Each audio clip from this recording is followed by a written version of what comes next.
예, 안녕하십니까. 채권평론 제3강좌를 시작하겠습니다.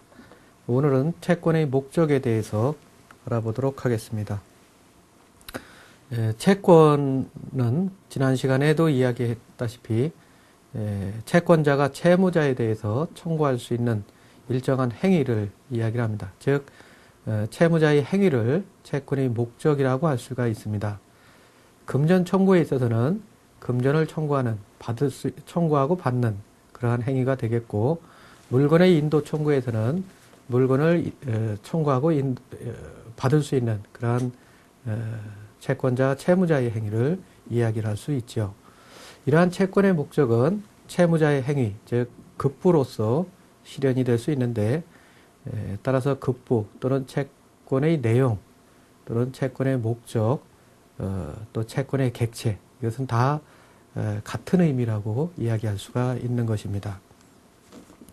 이러한 채권의 목적은 일정한 요건이 필요하게 되는데, 이러한 채권의 목적은 넓게 봐서 채권, 물건은 우리가 법률 행위로 볼 수가 있습니다. 즉 채권 행위는 채권적 의사표시를 요소로 하는 법률 행위의 일종이죠.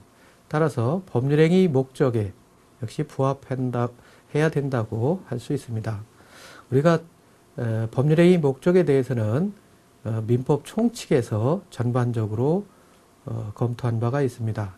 따라서 민법 총칙에 나오는 법률행위 목적, 즉 법률행위는 적법하고 사회적 타당성을 가져야 되고 가능해야 되고 확정돼야 된다.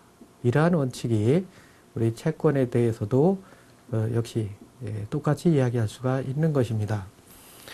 따라서 이러한 채권의 목적에 대해서, 즉 법률행위 목적에 대해서 하나하나 살펴보면은 먼저 채권은 적법해야 됩니다.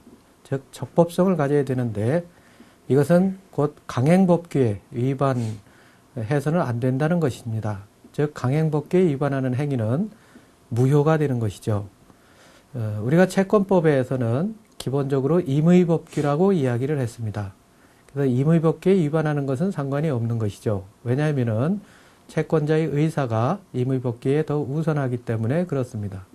그러나 우리 법 규정에 따라서는 사회적인 질서를 근간으로 하는 그러한 규정이 있고, 따라서 강행법규가 있게 되는데, 예컨대 법률상 양도가 금지되어 있는 물건을 이전한다는 급부라는가 이런 것들은 적법한 것이 아니죠.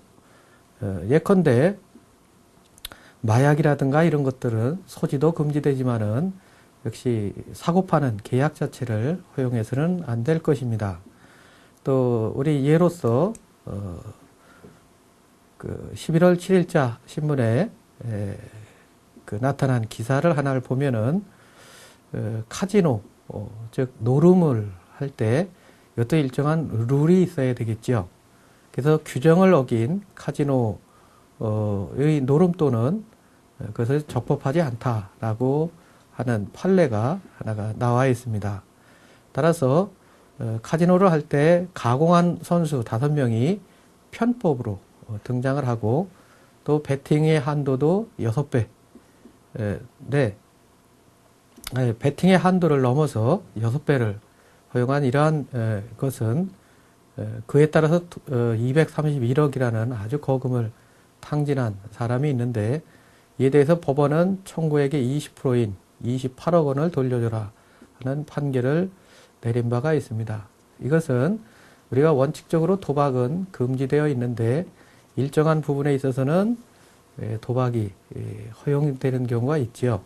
근데 허용이 된다 하더라도 그 허용된 범위가 또다시 법 규정에 있는 것입니다. 그래서 적법한 채권만이 허용이 된다라는 것을 이해할 수가 있습니다.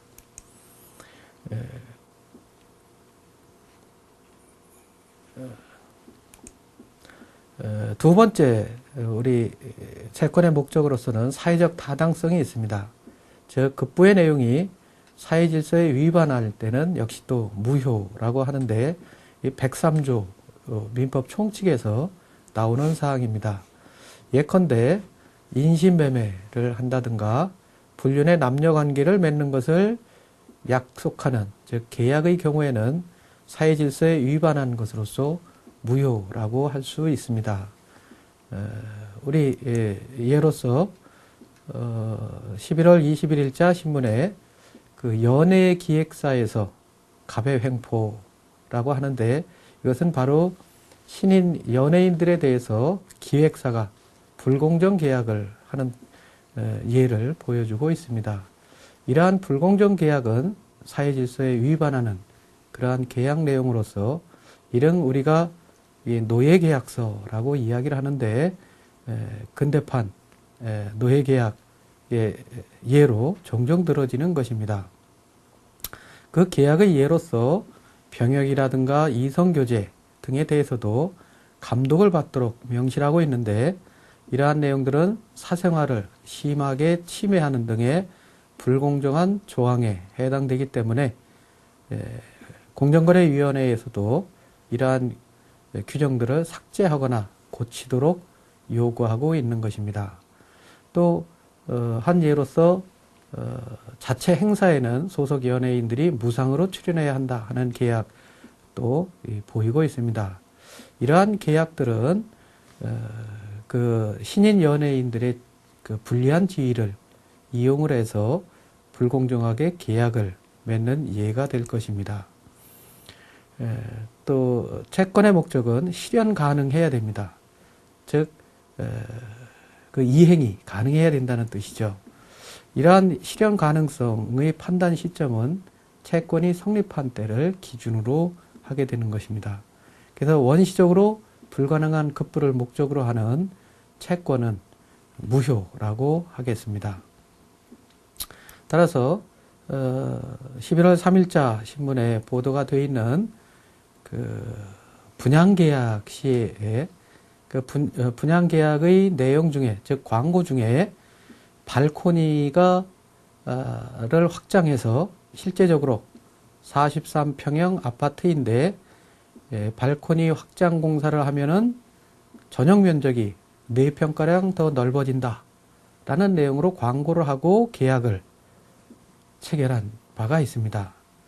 근데 실제 이렇게 계약을 하고 입주를 하고 보니까 어떻습니까? 입주 후에 43평 아파트에는 발코니가 따로 없어서 이 발코니를 확장하는 공사 자체를 할 수가 없는 것이죠. 즉 발코니가 없는데도 불구하고 발코니를 확장할 수 있다라고 광고를 한 것은 이 발코니 확장 공사 자체가 이행 불가능하다고 할 것입니다.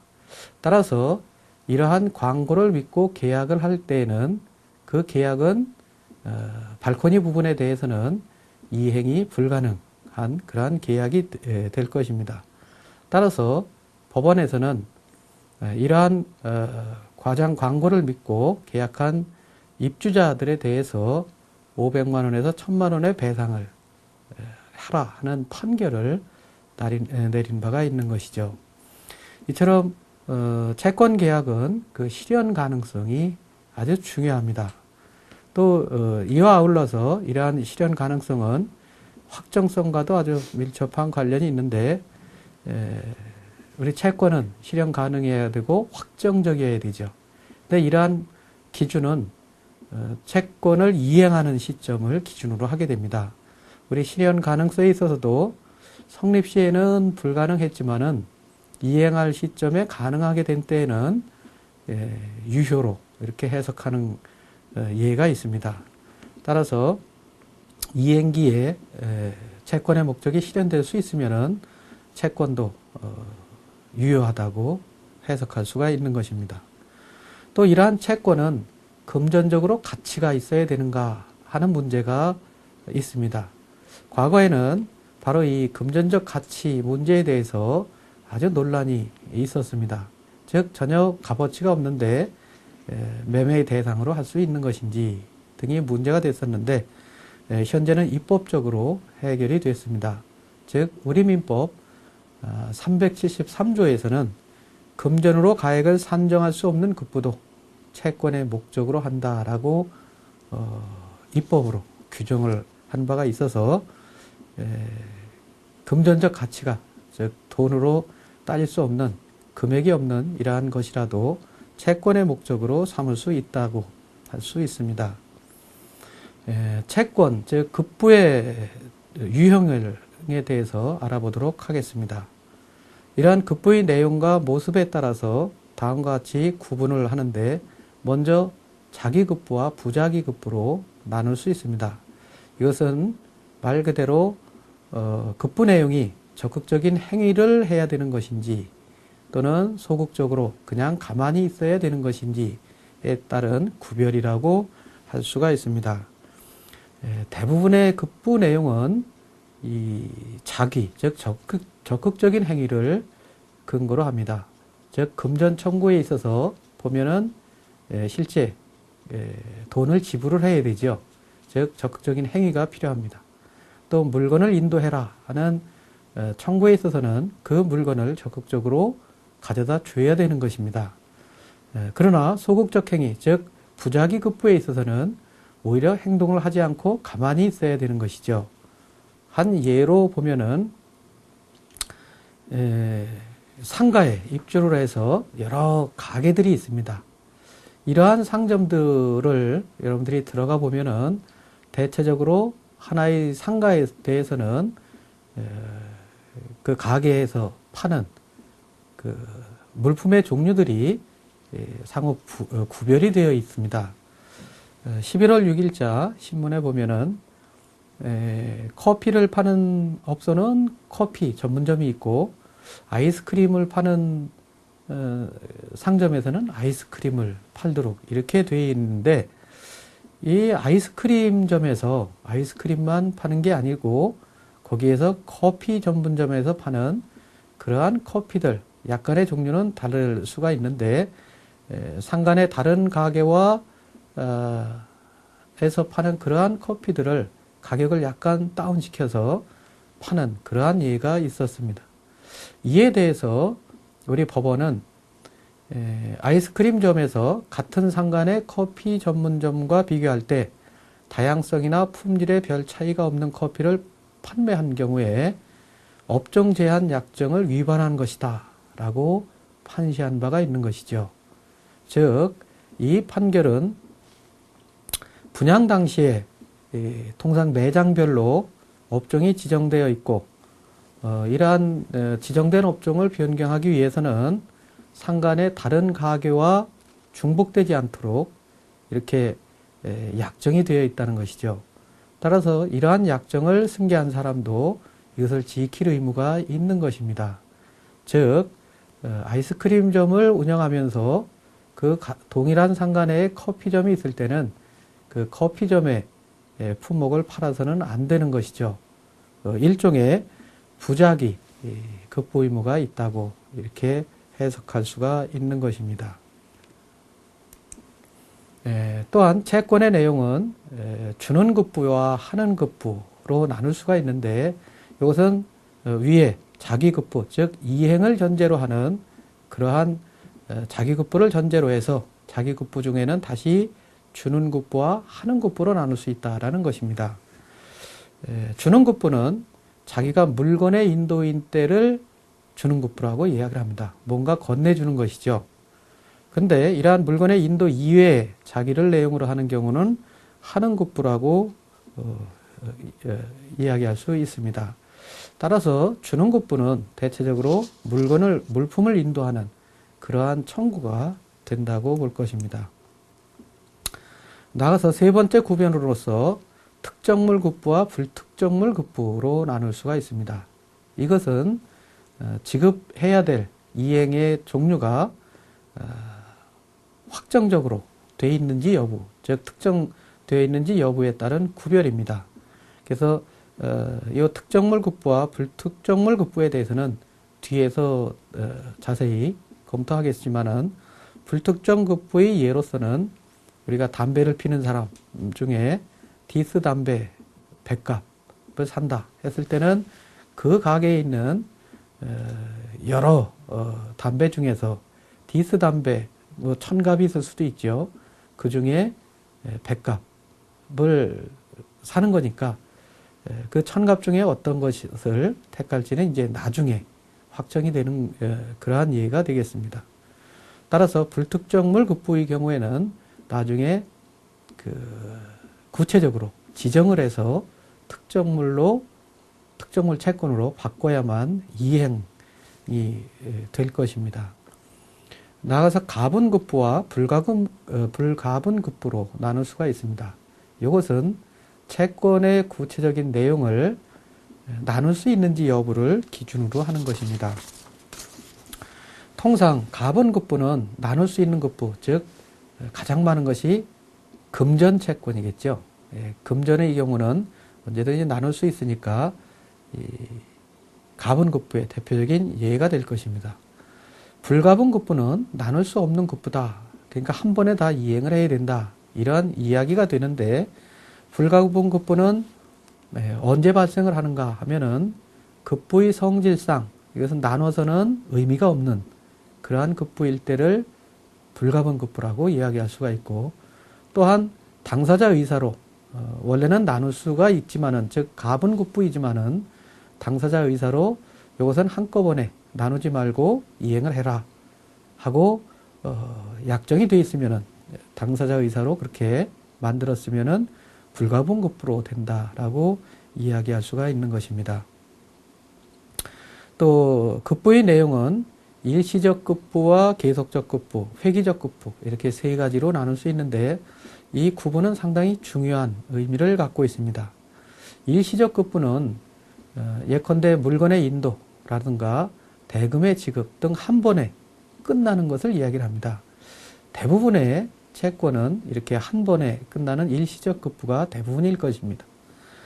그러나 계속적 급부의 예로서 우리가 수도의 공급 또는 전기의 공급, 이것은 일시적으로 집에서 생활하다가 전기가 나가면 어떤가요?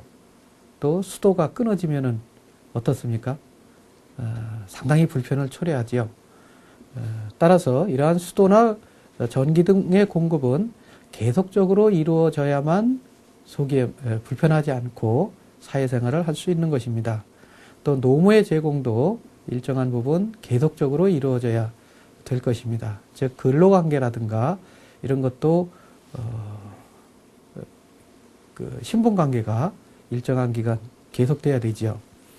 회기적 급부라는 독특한 급부가 있는데, 이것은 우리가 예컨대 아침에 배달되는 신문 또는 우유, 이처럼 매일 똑같은 것들이 반복되는 것을 이야기를 합니다. 이처럼 일시적 급부와 계속적 급부 또는 회기적 급부를 나누는 아주 중요한 의미는, 계속적 급부와 회기적 급부는 그것이 계속된다는, 즉 내일도 신문이 오겠지 또는 우유가 온다는 것을 전제로 우리가 사회생활을 하게 되지요. 또 전기와 수도도 매일처럼 끊어지지 않고 계속된다는 것을 전제로 사회생활이 이루어집니다. 그렇기 때문에 계속적 급부와 회기적 급부는 특별히 당사자 사이의 신뢰관계가 아주 중요하고, 따라서 신의칙이나 사정변경의 원칙이 아주 강하게 지배하는 그러한 부분입니다. 또한 계약에 있어서도 해지, 즉 성립된 계약을 소멸하는 경우에 일시적 급부는 해제로 하지만은 계속적 급부와 회기적 급부는 해지를 통해서 소멸하게 됩니다. 따라서 해지는 기존에 이루어진 부분에 대해서는 효력을 그대로 인정을 하고, 장래에 대해서만 계약의 소멸을 가져오는 그러한 효과를 나타내게 되는 것입니다. 또 이 급부는 결과채무와 수단채무 이렇게 둘로 나눌 수가 있는데, 이것은 결과채무는 결과 발생을, 즉 급부 결과의 발생을 목적으로 하는 것이죠. 어떻게 보면은 완성을 목적으로 한다라고 볼 수가 있는 것입니다. 이에 반해서 수단채무는 결과 발생을 위해서 필요한 노력을 하면은 그것이 이행됐다라고 보는 채무입니다. 즉 결과 발생이 꼭 필요한 것은 아니죠. 예컨대 의사의 진료를 예로 들 수 있습니다. 우리가 입원해서 치료를 받을 때 항상 완치된다는 기대는 하지만은 완치가 돼야만 진료 계약이 이행됐다라고 보기는 어려운 것입니다. 따라서 의사의 진료는 완치라는 그러한 결과 발생을 위해서 필요한 노력을 하면은 채무가 이행된 것으로 보는 것이죠. 예컨대 이러한 의사의 진료 계약에 대해서는 법적으로도 문제가 많이 제기가 되고 있는데 특히 의료사고와 관련된 문제가 제기되어 있습니다. 이러한 의료사고에 있어서 의사의 과실이 있는가라는 것이 아주 중요한 판단 문제가 되는 것인데 이때 의사가 치료할 때 주의 의무를 어느 정도 해야 되는가 하는 부분에 대해서 검토한 그러한 예가 되겠습니다. 주의 의무의 기준은 의료 수준을 기준으로 해서 즉 그 당시에 재반 사정을 고려해서 결정을 해야 되는 것이고 의료 과학 수준이라든가 이런 것에 맞추어서 진료를 했으면은 주의 의무를 다했다라고 판단하는 것입니다. 따라서 사고 발생 시에 다른 원인이 가능해도 인과관계를 부정 안 하는데 때때로는 주의 의무를 다하지 않았다라고 판단할 때는 그 자체로서 의료과오를 인정하게 된다는 것이죠. 이러한 사고의 경우에는 계약 책임으로도 물을 수가 있겠지만은 때때로는 계약 책임으로 묻기가 어려운 점도 있습니다. 따라서 그러한 때는 불법행위에 의해서 규율하는 그러한 사례도 있는 것이죠. 특별히 의료사고에 대해서는 특수불법행위 편에도 나오기 때문에 우리가 심도 있게 검토를 할 그러한 필요성이 있다고 할 것입니다. 이처럼 여러 가지 채권의 유형을 살펴보았는데 우리 민법에서는 특별히 5가지 유형을 법에 규정하고 있습니다. 첫째, 특정물 채권, 두 번째, 종류 채권, 세 번째, 금전 채권, 네 번째, 이자 채권, 다섯 번째, 선택 채권, 이렇게 5가지 채권의 종류에 대해서 법 규정을 두고 있는 것입니다. 그래서 이러한 민법 규정에 따라서 우리가 채권의 목적을 살펴보도록 하겠습니다. 먼저 특정물 채권은 특정물의 인도를 목적으로 하는 채권입니다. 특정물이 무엇인가 하는 것이 여기서 중점이 되겠죠. 급부되어야 할 물건이 구체적, 개별적으로 지정되어 있는 경우를 특정물 채권이라고 이야기를 합니다. 일반적으로 가장 많은 이행 청구의 경우에 대체적으로 특정물 채권이라고 이야기할 수가 있습니다. 즉 물건이 특정이 돼야, 급부가 특정이 돼야 그것을 이행해라 하고 청구할 수가 있겠죠. 이처럼 특정물 채권의 경우에는 채무자에게 일정한 의무가 지워지게 되는데 그러한 의무를 살펴보면은 목적물을 이제 구체적으로 특정된 그러한 물건을 잘 보존을 해야 되겠죠. 그리고 그 이행기에 이 물건을 인도를 해줘야 될 것입니다. 이처럼 2가지의 중요한 의무가 발생을 하게 되는데 먼저 목적물 보존 의무를 보면은 어느 정도의 주의를 가지고 보존해야 되는가 하는 것이 문제가 되겠습니다. 우리 민법 374조에서는 선관 주의 의무, 즉 선량한 관리자로서의 주의 의무를 규정하고 있는 것입니다. 이러한 선량한 관리자의 주의 의무에 대해서는 학술적으로 추상적 과실이라고 하는 것입니다.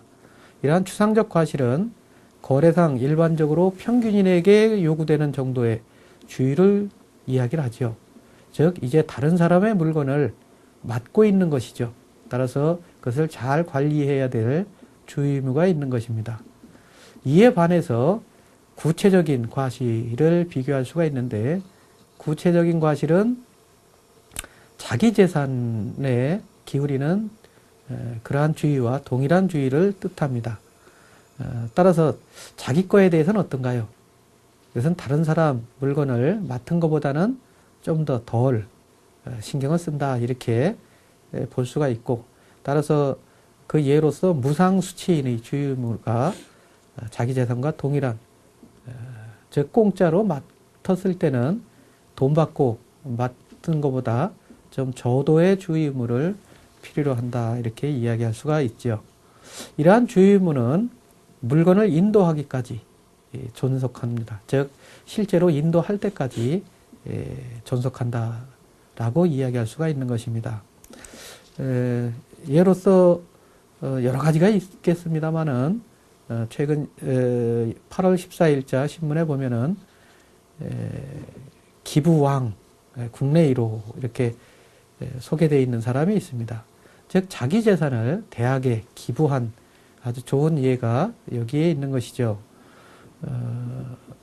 이처럼 기부하는 행위는 최근에 각 대학마다 학교 발전기금의 명목으로 이렇게 많이 노력들을 하고 있는데, 여기 유근철 씨의 경우에는 그가 내놓기로 한 재산은 서울 중구 평동 7층 빌딩, 즉 500억 원 상당의 빌딩과 40억 원 상당의 임야, 그리고 아파트 한 채, 벼루, 불화 등 골동품 100여 점 등이 여기 예시가 되어 있는 것입니다. 이러한 물건들은 어떻습니까? 바로 구체적으로 이 사람이 갖고 있는 재산 중에 특정이 되어 있다고 이야기할 수가 있는 것이죠. 따라서 이러한 물건들에 대해서 이제 이 카이스트라는 대학하고 부동산 활용 방안에 대해서 합의를 마쳤고, 앞으로 빌딩을 판 돈으로 무엇을 하겠다 이렇게 이야기가 되어 있는 것이죠. 따라서 아직까지는 합의한 단계이고, 즉 기부를 하겠다 하고 약정을 한 단계이고, 구체적으로 아직 이행은 하지 않은 단계 아닌가라고 보여지는 것이죠. 이처럼 이제 기부, 즉 법률적으로 보면은 증여라고 할 수 있는데, 이러한 증여 계약이 있고 나서 이행의 문제가 발생을 하게 되죠. 즉 이행을 해야만 이제 완전히 기부가 된 것이죠. 즉 증여 계약이 종료하게 되는 것입니다.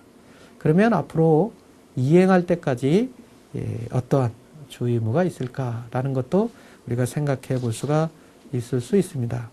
따라서 이제 기부하겠다 이렇게 돼서 기부할 재산으로 이것이 특정이 되어 있으면은 이러한 재산들에 대해서 이제 자기 거지만은 이제 구체적인 특정물 채권의 대상으로 바뀌었다라고 봐야 되기 때문에 선량한 관리자의 주의로서 주의를 해야 되는 것으로 이렇게 생각이 됩니다. 이처럼 목적물을 보존하는 의미에 있어서 선량한 관리자의 주의 의무에 대해서는 통상 우리가 임대차 관계에서 목적물을 어느 정도까지 관리를 해야 되는지 하는 것이 중요한 쟁점이 될 수가 있는데, 특히 임대차의 경우에 상가라든가 주택 이런 것을 빌려서 쓰고 있을 때 나중에 그 임대차가 끝나면 돌려줘야 되는 것이죠. 근데 이처럼 돌려줘야 될 때 당초에 빌렸던 물건을 그대로 돌려주면은 아무런 문제가 없습니다. 근데 사용하는 도중에 이처럼 임차 건물이 원인 불명의 화재로 소실이 되어서 나중에 임대차 관계가 끝나는 경우에 임차물을 반환할 수가 없게 되는 경우가 있습니다. 이처럼 임차물 반환 의무가 이행불능이 된 경우에 그 귀책 사유에 대한 입증 책임이 누구한테 있는가에 대한 판례인데, 이 판례에서는 임차인에게 있다는 것입니다. 즉 임차인에게 그 이행불능이 임차인의 귀책 사유로 말미암은 것이 아니다라는 입증을 임차인이 해야 되는 것이고, 여기서 임차 건물이 화재로 소외된 경우에 있어서 그 화재의 발생 원인이 불명인 때에도 임차인이 그 책임을 면하려면 그 임차 건물의 보존에 관하여 선량한 관리자의 주의 의무를 다하였음을 입증해야 됩니다. 그래서 선량한 관리자의 주의 의무를 다했다라는 것을 입증하지 않으면은 그에 따른 책임을 앞으로 져야 되겠죠. 따라서 이러한 선량한 관리자의 주의 의무는 아주 중요한 개념으로 등장을 하는 것입니다.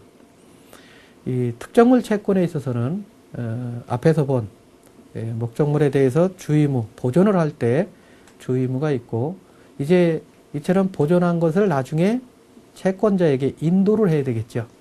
인도할 때 법률 관계에 대해서 462조의 법조문을 두고 있습니다.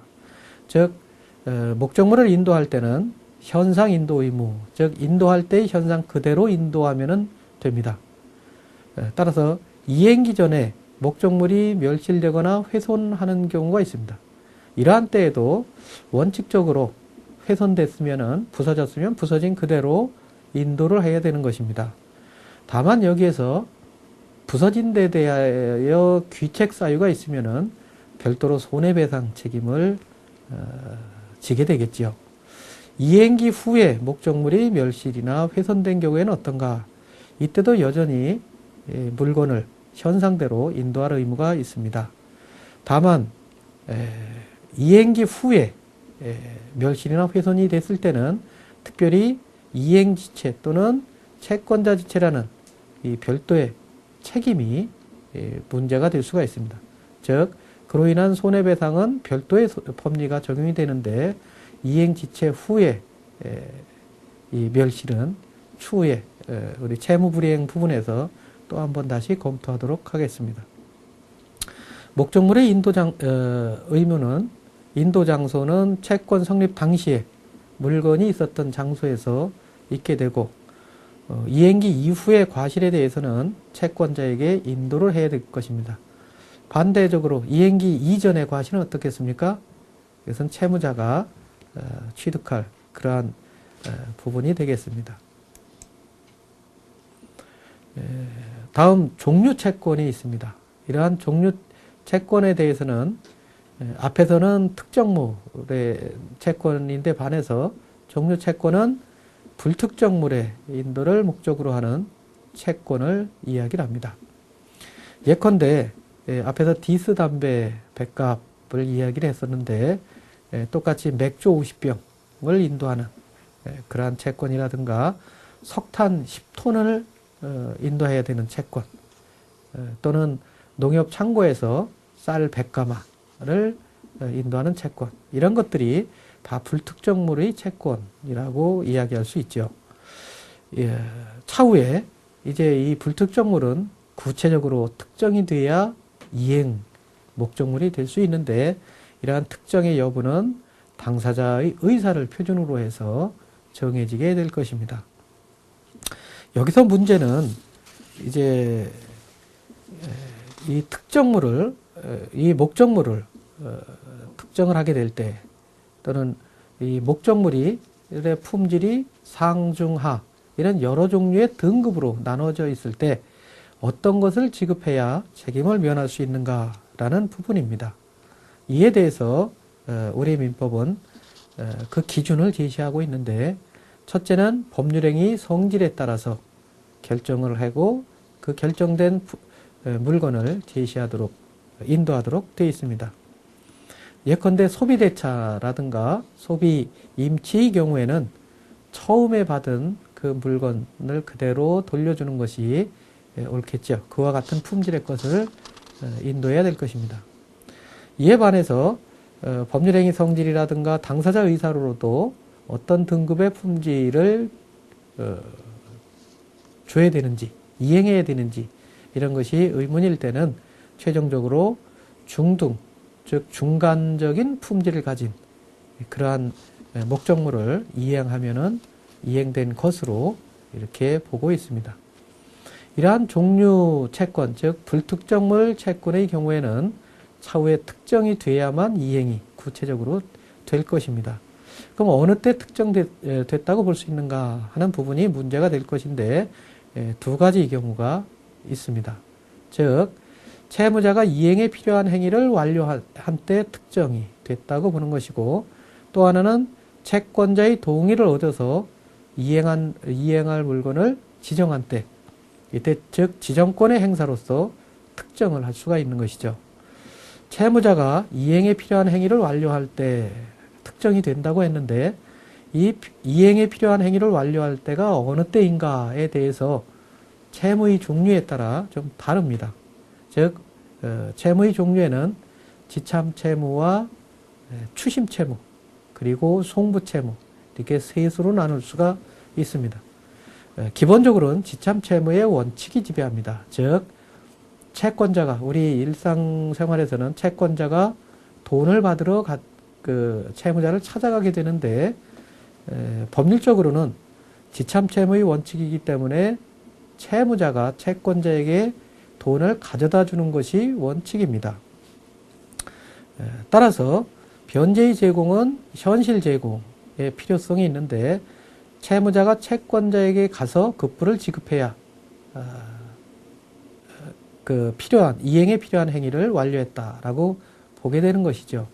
이에 반해서 추심채무의 경우에는 채권자가 채무자에게 가서 급부를 받아가야 하는 채무이기 때문에 이때는 채무자가 구두의 제공을 해도 되는 것입니다. 송부채무의 경우에는 물건을 우편으로 보낸다든가 이렇게 해서 발송한 때에 완료되는 것을 뜻합니다. 이러한 지참채무의 원칙은 실제 아주 중요하게 되는데 구체적으로 이행을 하지 않는 경우에 우리가 이행 청구를 할 때 재판을 어디에서 할 것인가 하는 부분이 문제가 됩니다. 이때 돈을 받기 위해서 채무자의 주소지, 즉 서울에 있는 사람이 만일 대구에 있는 채무자를 상대로 소송을 한다고 했을 때 대구에 가서 재판을 하면 어떨까요? 그때는 채권자가 재판할 때마다 대구를 내려가야 되죠. 근데 지참채무의 원칙을 생각하면은 이행지에 그 관할이 있게 됩니다. 따라서 채권자인 서울에 있는 사람은 그냥 서울에 있는 자기 주소지 관할하에 법원에 소송을 제기하면 됩니다. 이렇게 됐을 때는 채무자가, 즉 대구에 사는 채무자가 서울에 와서 재판을 응해야만 되는 것이죠. 이것은 실제에 있어서 지참채무의 원칙을 활용한 그러한 청구라고 이야기할 수 있습니다. 종료채권의 경우에 제한종료채권이 있는데 이것은 종료하는 물건이 좀 한계가 이렇게 제한되어 있다 이러는 부분인데 이러한 제한종료채권에 있어서 급부목적물의 특정 방법에 대해서 판례가 있습니다. 이러한 제한종료 급부목적물의 특정은 원칙적으로 종료채권과 똑같지요. 그래서 375조 제2항이 적용되기 때문에 앞에서 살펴본 채무자가 이행에 필요한 행위를 완료하거나 채권자의 동의를 얻어서 이행할 물건을 지정한 때에는 그 물건이 채권의 목적물이 되는 것이다 라는 것까지는 앞에서 살펴본 바가 있습니다. 그러나 당사자 사이에 지정권의 부여 및 지정의 방법에 관한 합의가 없고 채무자가 이행에 필요한 행위를 하지 않거나 지정권자로 된 채무자가 이행할 물건을 지정하지 아니한 경우에 이때 선택채권의 선택권 이전에 관한 민법 제381조를 준용하여 채권의 기한이 도래한 후에 채권자가 이제 상당한 기간을 정해서 지정권이 있는 채무자에 대해서 그 지정을 해라 하고 최고를 하는 경우에 이렇게 최고를 했는데도 채무자가 이행할 물건을 지정하지 아니하면은 지정권이 채권자에게 이전한다라는 판결입니다. 따라서 이것은 종료채권의 문제에 있어서도 어떤 것을 이행을 해야 되는지 이행받아야 되는지 할 때 지정권을 행사하지 않았을 때는 이제 선택채권에 대해서는 다음 시간에 살펴보게 되는데 이러한 선택채권에 관한 지정권의 이전 이것을 응용해서 문제를 해결하고 있는 것입니다. 종료채권의 경우에 특정이 됐을 때 다음과 같은 법적 효과가 발생하게 됩니다. 즉 특정을 하면은 이제 구체적인 앞에서 살펴본 특정물 채권으로 바뀌게 되는 것이죠. 따라서 이제 특정한 후에는 특정물 채권이 되기 때문에 채무자는 선관 주의 의무, 즉 선량한 관리자로서 그 목적물을 보존해야 해야 되는 것이다 라고 이야기할 수가 있습니다.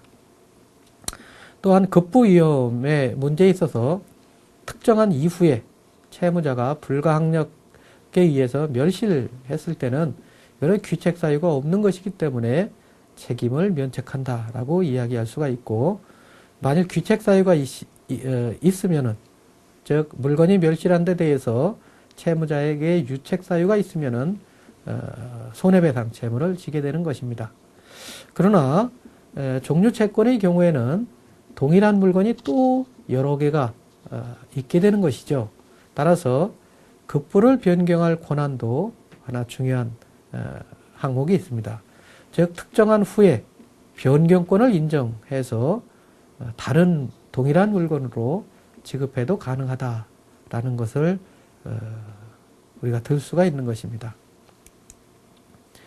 이제 금전채권에 대해서 살펴보면은 이 금전채권이 아마도 채권법에서 가장 많이 돈을 지급해라 하는 것이니까 각종 손해배상을 청구하는 그러한 채권은 모두 금전채권이라고 이야기할 수가 있는 것이죠.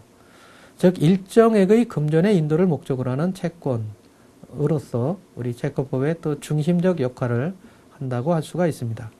이러한 금전채권은 그 돈 자체가 아니라 화폐 가치에 중점을 두기 때문에 다른 채권과는 좀 특이한 차이점들을 두고 있는 것이죠. 즉 목적물이 특정이나 이행불능이 없다. 이런 부분에 있어서 특색이 있고, 이러한 금전채권은 언제 발생하는가? 무상행위, 유상행위, 그리고 채무불이행, 불법행위, 이러한 여러 가지 것에 의해서 금전채권이 발생하게 됩니다. 예를 들어서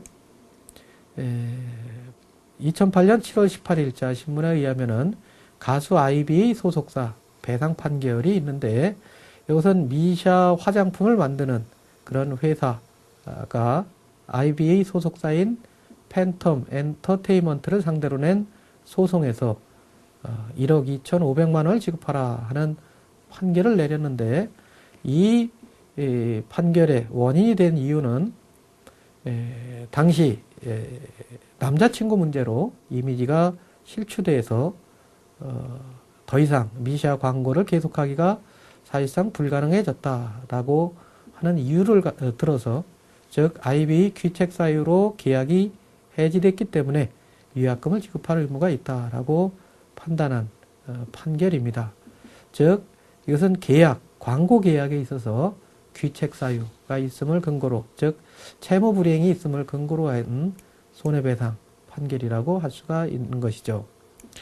불법행위의 예로서 우리 탤런트 김영애 씨가 KBS에 대해서 200억 손해배상 청구 소송을 한 것이 있는데, 이것은 KBS가 잘못된 보도를 했기 때문에 그 운영하던 회사가 도산에 빠질 위기에 처했다라는 것이 이유가 됩니다. 즉 잘못된 보도로 인해서, 즉 불법행위로 인해서 손해를 끼친 그것에 대해서 손해배상을, 즉 금전으로 배상하는 그러한 판결을 내리고 청구를 일부 판결에 대해서 그러한 걸 근거로 해서 손해배상 채권이 발생하게 되는 그러한 예가 될 것입니다. 우리 금전채권의 종류로서 네 가지를 구별해 볼 수가 있는데, 금액채권, 금종채권, 또 특정 금전채권, 외화채권, 이렇게 볼 수가 있습니다. 우리가 통상 이야기하는 금전채권은 금액채권입니다. 일정한 금액의 지급을 목적으로 하는 것이죠. 이에 반해서 금종채권은 특정한 종류의 통화로서 지급하기로 이렇게 약정한 채권을 이야기를 합니다. 최근 국제적인 환율이 변동이 심하니까 결제수단으로 원화 또는 유로화 또는 달러화, 엔화 이렇게 통화를 지정하는 경우가 금종채권이라고 할 수가 있는 것입니다.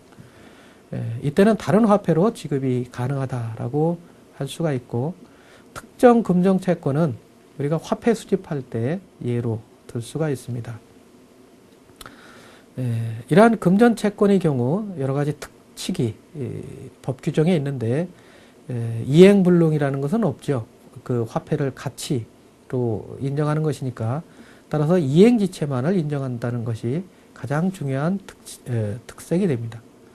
또한 금전 채무 불이행의 경우에는 채권자는 채무 불이행에 의한 손해배상 청구를 할 수가 있고 채무자는 과실없음을 항변하지 못한다. 즉 무과실의 책임을 진다라는 중요한 특징이 있습니다.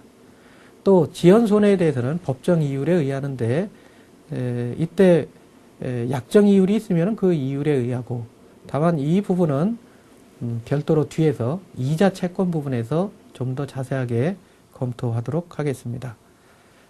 초과 손해에 대해서는 별도 법률 규정이 있든가 아니면 특약으로 위약금 특약이라든가 실손해배상 특약을 했을 때 이때 손해배상을 받을 수 있다라고 할 수가 있는 것입니다. 통합행창의 경우에는 지급유예라는 국가적인 조치를 취하는 경우도 있습니다.